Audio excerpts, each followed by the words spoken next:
목사가 되기 전에 집사 시절에 우리 집에서 2층에서 성경을 보고 있는데 요한복음 14장 12절 이하 말씀입니다. 12장 14절 이하 말씀. 네가 나를 믿으면 내가 한 일 너도 할 것이야 나보다 더 큰 일 하리라. 그때 내가 내 종업원 중에 눈이 잘 안 보이는 사람이 있었습니다.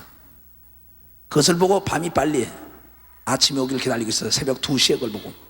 그건 새벽같이 사무실에 나가서 그 직원을 만나가지고 학교 지하실로 데려 내려가서 그 소경이 눈을 뜨라고 막 예수 이름으로 명령을 했었습니다. 그래 그때 우리 학교에는 선생님들이 26명이 있었습니다. 그때 모든 선생님들은 다 예수를 믿고 있었습니다.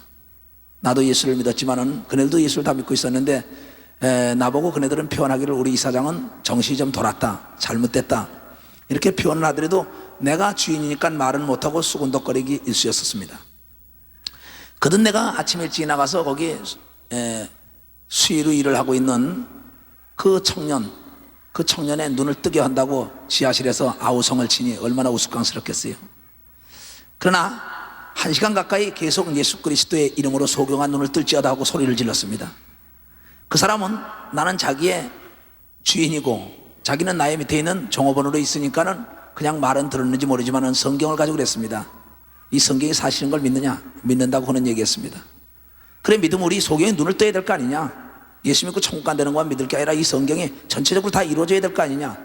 그러고는 부단히도 하여튼 1시간 가까이 예수 이름으로 쫓으면서 막 안수라고 난리쳤습니다. 얼마 가더니 나중에 소리를 벅벅 지르면서 치니까는 뭐라고 그러더니 퍽 나가 떨어집니다. 나가 떨어지고 나더니 우리가 요새 내쫓고 나면 성령이 마여 방언을 말하죠. 그러고 나더니 일어나더니 칠판을 보면서 지하실에서 불을 켜놨는데 오선이 보인다랍니다. 보이지 않던 칠판에 오선이 보이며 월중 행사표가 보인다는 것입니다.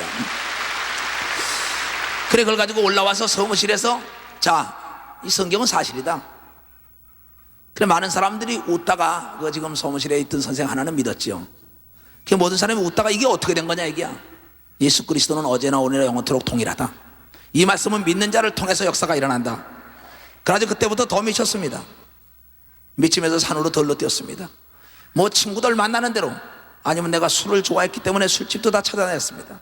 놀길 좋아했던 친구들 골프장이다 테니스장이다 뭐 등산 다니던 친구들과 수석을 좋아하고 분재를 좋아하고 그림을 좋아하고 글 쓰러 다니고 다 했습니다. 그걸 다 쫓아다니면서 오직 예수만 있다고 증거했습니다. 걔 나보고 모든 사람들은 좋은 사람 하나 버렸다 그랬습니다. 정말 좋은 사람 버렸습니다. 돈이 없는 것도 아닙니다. 명예와 권력이 없는 것도 아닙니다. 뭐 세상에서 뭐니 해도 뭔 일 지고 있으면 다 쫓아온다는 것처럼 그걸 다 지고 있던 사람입니다. 이게 갑자기 예수를 전한다고 난리가 치니까는 내가 정상적인 사람으로 본 사람은 하나도 없었습니다. 나를 낳은 내 어머니부터 나의 형제부터 나의 일가 친지부터 다 제가 잘못됐다. 왜 절에도 나가고 무당을 데려다 굿도하던 저가 갑자기 저렇게 예수과 야수에게 미쳐가지고 난리치는지 모르겠다랍니다. 나도 모릅니다. 근데 내 건물에 빌딩 2개 다 이상하게도 교회를 3개를 줬던 것입니다. 바로 방배 제1교회는 그 김영상 목사님이 아래 건물에서 냈고 위에 건물에 지금 전국 부흥사로 뛰고 있는 신영균 목사님이 거기에 세를 들어져 있습니다. 그러니까 기도한 건 받은 줄 믿으라는 것이 기도는 반드시 이루어지죠. 거기에 세 들은 사람들이 몇백 명씩 와서 기도하지 않았습니까? 어떤 건 1000여 명씩 기도한 데도 있을 것입니다. 성민교회 같은 그 신영균 목사님은 교인이 많았습니다. 그래 그네들이 날마다 건물 주인이 예수를 믿으라 그랬겠죠. 그러나 난 예수를 믿으니 내 주먹을 믿는다고 얘기했습니다. 근데 그네들의 기도도 상달했지만 내가 중학교를 미션 스쿨을 다녔습니다. 지금은 중대 부중이라 그러죠. 그때는 낙양이라 그랬습니다. 거기에서 3년 동안 어쨌든 간에 3년 동안 지금 생각하니까는 성경 시간이 일주일에 3시간 있었습니다. 그때 이명신이 중앙대학교 이사장으로 있던 이명신 박사 그분은 신앙이 참 좋았습니다. 그분이 떠나고 나니까는 지금 뭐 신앙들이 많이 떨어지고 학교에서도 이런 거 제대로 안 가르쳤는데 그때는 아침 조회 시간이면 늘 뭐 하여튼 예배를 드립니다. 오 목사님인데 다리를 약간 저시는 분인데 그분이 와서 꼭 예배를 드리면 우리 시시덕거리면서 그냥 속죄하면 속죄하고 웃고 그랬습니다. 그러던 내가 하여튼 어쨌든 간에 복 중에서부터 하나님이 택한 것 같습니다. 그러던 내가 나중에는 하늘문이 열리면서 예수 그리스도까지 봤습니다. 그러다가 목회 9개월 만에 500명의 성도를 모아놓고 교회가 또 한 대소동이라서 깨진 적도 있습니다. 각양각색의 사건들이 많았습니다. 그러면서 철산리에서 거기서 마가다락방으로 들어가고 마가다락방에서 박태선 씨가 하던 그 인천에 있는 지금 우리 교회 그 전도관으로 쓰던 것을 인수해서 들어가서 그것을 채우고 또 거기에서 이 전도단 본부 있는 그 건물에 들어와서 개척하리라 그렇게 했던 것이 그때가 어느 3년 전입니다. 그러면서 또 여러 가지 나의 개인적인 문제도 많이 있었습니다만은 그때 그러면서 여러분들 그 오예수 책자입니까? 두손모아 책자입니까? 거기에 보면은 박삼희 집사 나오죠? 그 박삼희 집사 보고 내가 이제 그랬어요. 자, 이게 내 서울을 가야 되는데 이 집회 장소에 좀 가봐라. 이 체육관입니다. 이 체육관에서 복음을 전해야겠다. 가라. 주의 종의 말을 하나님의 말씀으로 믿고 행동으로 옮기면 여호와 일에 돕는 자가 준비되어 있을 것이라고 항상 믿음을 증거했습니다. 그는 봉천동의 지하실 단칸방에 살던 사람입니다. 정신착란증으로 병원에 입원했던 사람입니다. 그 안에 조윤주가 눈물로 씨를 뿌려가지고 기쁨으로 단을 거둔 장본인입니다. 그래서 그에게 믿음을 심어준 거지 믿음은 바랄 수 없는 것을 바라는 것이다. 우리 교회에서는 도저히 바랄 수가 없었습니다. 이 체육관에 들어가서 집회한다는 건 꿈과 같은 얘기였습니다. 그러나 그네들은 아니오가 없었습니다. 나는 우리 교회 모든 장로님들이나 집사님들에게 아니오가 없습니다. 무조건 하나님 말씀 오직 예뿐이요 아멘 할 때 하나님의 영광이 나타난다고 성경을 통하여 우리에게 얘기했기 때문에 그대로 순종하며 따르는 것밖에 몰랐습니다. 그래 이곳에 왔더니 이걸 빌려달라고 얘기하니까는 이걸 쓰겠다니까 여기 직원 중에서 그랬답니다. 아니 이건 누가 쓰려냐고 그랬더니 이거 쓸만한 분이 있냐고 있다라니까는 그랬더니 누구냐 하라니까는 그 옆에 어떤 분이 젊은 분이 있었답니다. 나는 모릅니다. 그때 한국일보에 있는 이 집사하고 같이 왔었습니다. 여기 그때 옆에 있는 사람이 그러더래요. 이초성 목사 아니냐고. 이 직원 중에 그게 누구냐면 우리 전도단 테이프를 듣고 있던 사람이 여기 미리 와서 근무하고 있었던 것입니다. 그래서 이것이 계약된 것이 3년을 계약한 겁니다. 그래가지고 이 바닥에 조금 놓고 시작을 했던 거죠. 그러면서 내가 뭐라고 얘기를 하냐면 이것이 차면은 난 그만둘 것이다. 이것을 참은 그만둬. 오늘 여러분들이 차지 않았는데 왜 그만두냐를 거예요. 난 이미 찾다가 그만뒀다가 붙들린 겁니다. 그래가지고 1년 만에 이게 찼습니다. 1년 만에 부흥회를 해가지고 앉을 자리가 없이 정말 사람들이 모여들었습니다. 그러고는 내가 그날부로 난 안 해 이랬습니다. 이걸 안 한다고. 그랬더니 우리 장로님 집사님들과 목사님들이 왜 안 오십니까?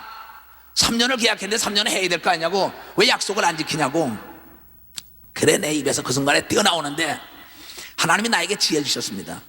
왜 그 집사님들이나 그 장로님들이나 목사님들 전도사들이 믿음이 떨어지고 우리 성도 있죠. 왜? 약속을 해놓고 약속을 안 지킬 때는 어떻게 되겠어요? 근데 내가 이것이 참은 그만둔다 그랬단 말이에요. 자, 씨를 뿌립니다. 봄에 뿌리면 가을에 걷습니다. 열매를. 근데 어떤 사람은 온실에다 뿌리고 열을 과열하니까 3개월 만에도 열매를 따는 자가 있습니다.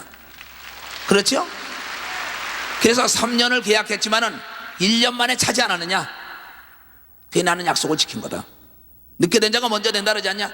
그러고는 그만두고 오늘 고백하는 대로 다시 오늘도 떠납니다. 주의 복음 전하러. 내일도 가렵니다. 주의 복음 전하러. 이 한 목숨 바치겠다고 늘 날마다 두 손을 들고 기도하던 사람 중에 한 사람입니다. 왜? 나는 그분의 은혜가 아니라면 지금 있을 수가 없습니다. 나는 예수 때문에 최대의 복을 받고 성공한 사람입니다. 또한 나는 그동안 사지가 마비돼가지고 말 한마디도 못하고 사지가 꼬부라졌던 사람입니다. 그것도 내가 회개하고 하나님 앞에 고침을 받은 사람입니다. 그래가지고 이것을 다시 나가서 전국을 월요일부터 금요일까지 부흥회를 다녔습니다. 그때 우리 교인들은 놓치지 않고 쉬지 않고 기도했습니다. 다시 이걸 하게 해달라고. 그래 나가 돌아다니다가 한두 달 만에 또 붙들렸습니다. 또 붙들려 들어가지고 들어와서 다시 했던 겁니다. 그게 오늘까지 와서 이게 3년이 된 것입니다. 이게 지금 현재. 그런데 예수 그리스도는 인간의 수단과 방법을 쓰는 사람과 역사하지 않는다는 걸 알아야 합니다. 그래서 많은 유태인들이 예수 보고 말하기를 너를 뵌 배가 복이 있다. 그 태가 복이 있다 그러니까 예수님이 하시는 말들이 바리새인과 서기관들아 나를 뵌 배가 복이 있고 태가 복이 있는 게 아니라 내 말을 듣고 깨닫는 자가 더 복이 있다 이렇게 얘기했습니다. 하나님 말씀을 듣고 깨달아야죠. 내가 내 마음으로 계획할지라도 내 발걸음을 인도하는 분은 여호와 하나님이라 그랬습니다. 내 마음으로 계획할지라도 내 발걸음을 인도하는 분은 하나님이요 또한 하나님의 뜻대로 살기를 원하는 모든 자를 위하여 모든 게 협력하여 선을 이룬다. 하나님의 하나님의 말씀이 내 발에 등불이라 그랬습니다. 하나님 앞에는 진실되합니다. 내가 부끄러움 좀 담아 어떻습니까? 내가 만약에 이걸 번복을 한다, 그 사람들이 나를 어떻게 볼 거냐, 나는 그렇게 생각지 않습니다. 하나님이 나를 어떻게 보냐가 더 중요한 것입니다. 하나님에게 버림받으면, 사람이 도와줄래도 돕는 길이 막히는 걸 믿으면 박수치며 하나님께 영광을 돌리고, 하나님에게 인정받는 여러분들 되시길 주의 이름으로 축원합니다. 하나님이 열어놓은 문은 사람이 닫을 수 없고, 하나님이 닫은 문은 사람이 열 수가 없다 그랬습니다. 사람이 아무리 열어줄라 해도 이건 열리지가 않게 돼 있어요. 사람이 아무리 도와줄라 해도 이것은 도저히 도울 힘이 없다 그랬습니다. 그렇기 때문에 시편 기자는 시편 146편을 통하여 도울 힘이 없는 인생을 의지하지 말라, 도울 힘이 없는 방백을 의지하지 말라. 에레미야 선지자는 에레미야 17장을 통하여 말하길, 너의 일가 친척이 권력을 가졌더라도 그를 의지하면 저주를 받을 것이요, 나 여호와를 의지하는 사람은 가뭄이 오더라도 그 뿌리가 시냇가에 물에 가서 닿게 하여 줘서 열매를 맺게 하여 준다고. 어떠한 일이 있어도 하나님만을 의지하기를 원하는 겁니다. 하나님은 당신의 속성을 들을 때 나 여호와는 시기하는 하나님이요 질투하는 하나님이요 나 외에는 다른 신이 없나니, 너희는 목숨을 다하고 뜻을 다하고 정성을 다하여 너의 하나님 여호와를 찬양하고 너희 하나님을 의지하고 너희 하나님께 기도하라. 그리하면 내가 다 들어주리라.